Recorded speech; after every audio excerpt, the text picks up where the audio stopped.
ভারতের কর্ণাটক রাজ্যে এক ইসরায়েলি পর্যটক সহ 2 নারীকে গণধর্ষণ এবং তাদের এক পুরুষ সঙ্গীকে হত্যার দায়ে 3 যুবককে মৃত্যুদণ্ড দিয়েছে আদালত। কোপ্পাল জেলার গঙ্গাবতী জেলা ও দায়রা জজ আদালত বহুল আলোচিত এই মামলার রায় দেয়। বিভিন্ন ভারতীয় সংবাদ মাধ্যমের বরাত দিয়ে ইসরায়েলি সংবাদ মাধ্যম জেরুজালেম পোস্ট জানিয়েছে, গত বছরের মার্চ মাসে কর্ণাটকের কোপ্পাল জেলায় সংঘটিত ওই নৃশংস ঘটনায় দোষী সাব্যস্তদের সর্বোচ্চ শাস্তি দেয়া হয়েছে। ওই ঘটনায় মোট 5 ব্যক্তি হামলার শিকার হন। তাদের মধ্যে এক আমেরিকান পর্যটক, এক ইসরায়েলি নারী পর্যটক, মহারাষ্ট্র ও উড়িষ্যার 2 ভারতীয় নাগরিক এবং কোপ্পালের একটি হোমস্টের মালিক এক নারী ছিলেন। আদালত ও পুলিশ সূত্র জানিয়েছে, 2025 সালের 6 মার্চ রাতে হাম্পির অদূরে সানাপুরা এলাকায় তুঙ্গভদ্রা খালের পাশে ভয়াবহ ওই ঘটনা ঘটে। সেদিন হোমস্টের মালিক নারী ওই পর্যটকদের নিয়ে দর্শনীয় বিভিন্ন জায়গায় ঘুরতে বের হন। এরই এক পর্যায়ে তুঙ্গভদ্রা খালের পাশে মোটরসাইকেলে করে 3 অভিযুক্ত হাজির হয় এবং তাদের কাছে অর্থ দাবি করে। পর্যটক দলটি অর্থ দিতে অস্বীকৃতি জানায়।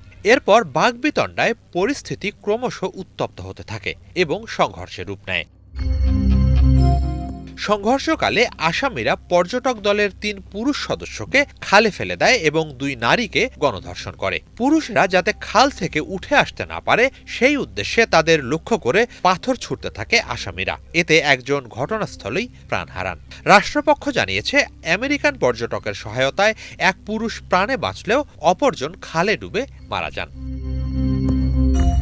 প্রভাবশালী সংবাদ মাধ্যম দ্য টাইমস অব ইন্ডিয়ার প্রতিবেদনে বলা হয়, অভিযুক্তদের বিরুদ্ধে গণধর্ষণ, হত্যা চেষ্টা, ডাকাতি ও চাঁদাবাজির অভিযোগ প্রমাণিত হয়েছে। পাবলিক প্রসিকিউটর জানান, ভারতীয় দণ্ডবিধি অনুসারে বিচারক তাদের হত্যার দায়ে মৃত্যুদণ্ড দেন। পাশাপাশি গণধর্ষণের অপরাধে 3 জনকে শেষ নিঃশ্বাস পর্যন্ত কারাদণ্ড ভোগের নির্দেশ দেয়া হয়।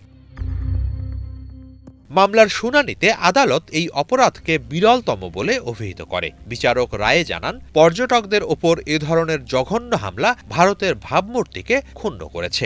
এটি সর্বোচ্চ শাস্তির যোগ্য। হিজল জোবায়ের, বাংলাভিশন।